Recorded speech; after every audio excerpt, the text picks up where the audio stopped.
Start na. Hello, good morning po sa lahat ng mga followers natin sa Facebook, no. Dito ngayon si Ma'am Myra, colleagues ko po dito sa BFS Global. Naka-break po kasi kami ngayon. Kailangan ba yan talaga? Wala, ako lang yan kasi hindi to scripted eh. So ngayon ipapakita ko sa inyo lahat. Okay lang yan. Papakita ko po sa lahat kung paano natin i-claim yung mga commission natin sa negosyo natin, no.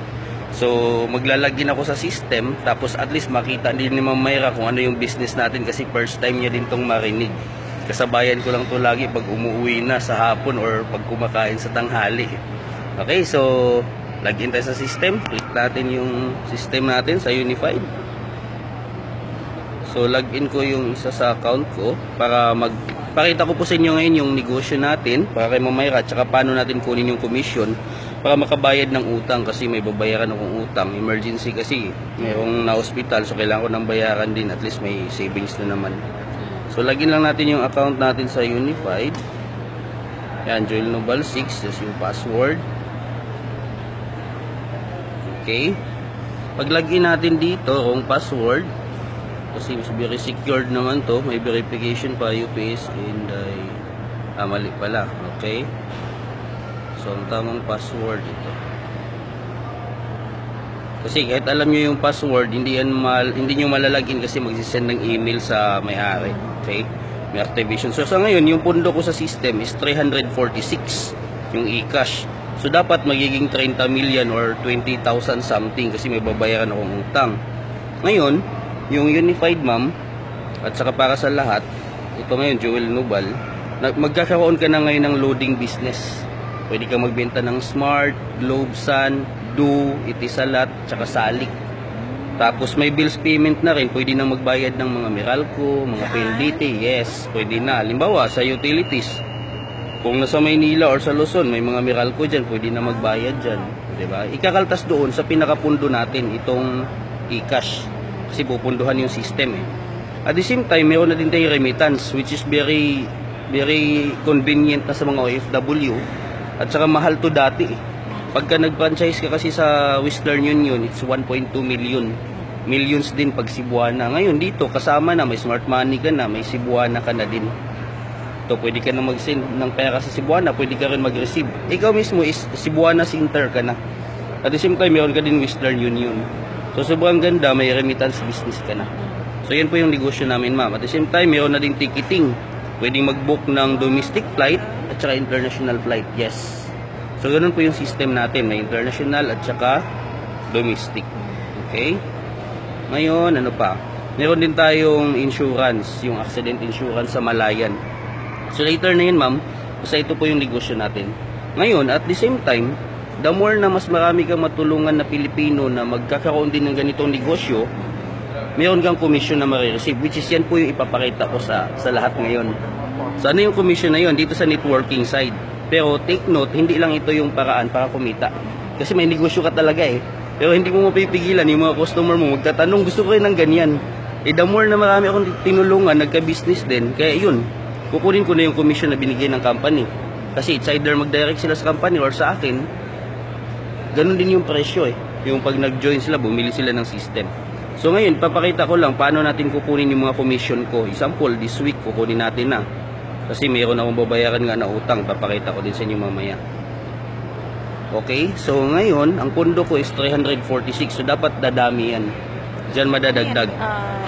Dirhams or Pesos lang yan, pesos. Okay, kasi nasa Pilipinas yung system natin. Pero may opisina tayo dito sa Dubai. Ngayon, kukunin ko na yung mga commission ko kasi maraming natulungan na mag-business din. So far, meron akong 36,000 na available balance, extra income yan, ma'am. So, kukunin natin yan. So, 36,150 para mapunta siya sa e-cash, yung sa pinakapundo ng system. Kasi lahat ng commission natin mapupunta lang dito eh. 36,150 tapos enter ko lang yan.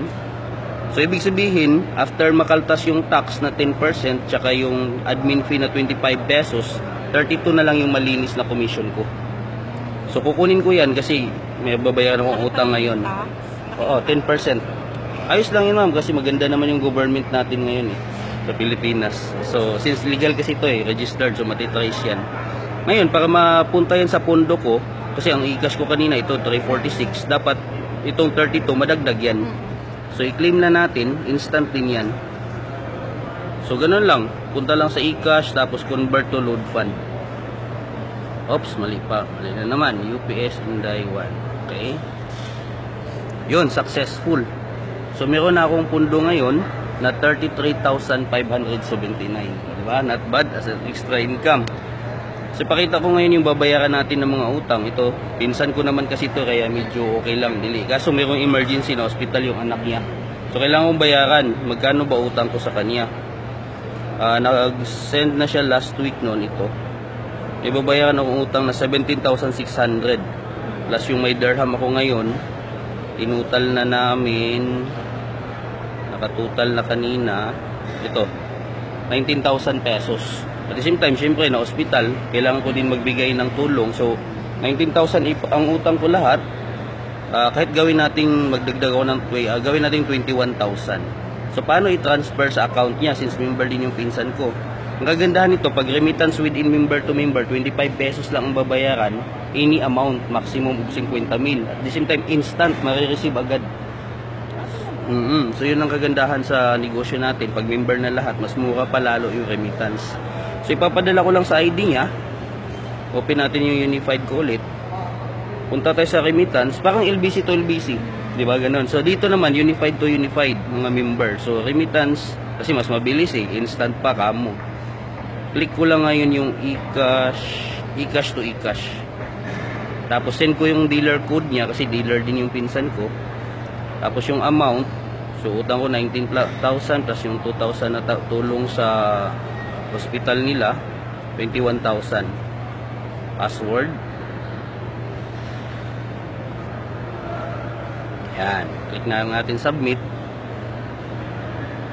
So yan, successful na. Instant, no? Oh, ngayon, pag i-refresh ko to, 12,000 na lang yung natira. Ngayon, dito sa reports, may mga transaction tayo, ma'am. Okay, sige, lalabas. Oh, remittance send, tapos eCash to eCash. Dito mo din madadownload yung mga resibo. Yung Cebuana mo, yung Smart Money, yung Credit to Bank, lahat ng bangko sa Pilipinas pwedeng padalhan. So, ito na yung resibo. I-screenshot ko lang yan. Pesos yan, ano? Pesos. Tapos, 25 pesos lang yung charge, ma'am. Tapos, malinis na yung 21,000 na na-receive ng pinsan ko. Si Ma'am Nancy, actually, yun din yung mentor ko eh. Yan. So, ito na ngayon yung na-receive nila. So, kahit i-screenshot ko lang yan, or copy-paste, tapos send ko sa message niya, solve na yun. Kahit ganyan lang. Tapos, copy ko na. Okay? So, maraming salamat, Ma'am Nancy. Naka-save na din. Nakabayad na din ako sa utang ko. At the same time, nakatulong pa. Yun po ang kagandahan pag may business, ma'am. Okay? So, yun lang. Kasi sabi ko sa kanya, ipaprocess ko na ngayon kasi madalian. Break lang. Wala nang time. Okay? So, this is Joel Nobal ulit. And Ma'am Myra. Nag-i-inquire sa business. So, ganun po yung business natin. Sideline. Anytime pwedeng gawin sa may internet. Kaya naman Bali 1,500 dirhams lang yun, ma'am. Tapos lifetime na yun yung system mo. May ticketing ka na, may remittance, may loading. Paano yun? Sa ticketing, may ano ka rin doon, may income ka? Yes, meron. Siyempre, nag-ticketing ka eh. Ang round trip sa international, 2,000 pesos ang income mo dun. Kasi per way, 1,000. Pag domestic naman, 500 pesos per way. Yung balikan, ibig sabihin, 1,000. Paano yung payment nun sa ticketing? Payment, ikaw na manguligtas sa kanila kasi kakaltas sa system mo eh. Doon sa pondo mo eh. Lahat ng transaction mo. Paano mo mapupundohan yung ano mo? Punta ka sa office or punta ka sa Alansari Exchange, ipadala mo via Transfast, makiklaim mo din dito. Okay. Di ba? Okay, sige. Next time ulit mga FB followers kasi papasok na din ako eh. Wala nang time. 12:59. Sige ma'am. Salamat. Ito po yung office namin. Diyan po ako. Okay. Buti walang BFS nakasulat. Stop na natin. Ano lang?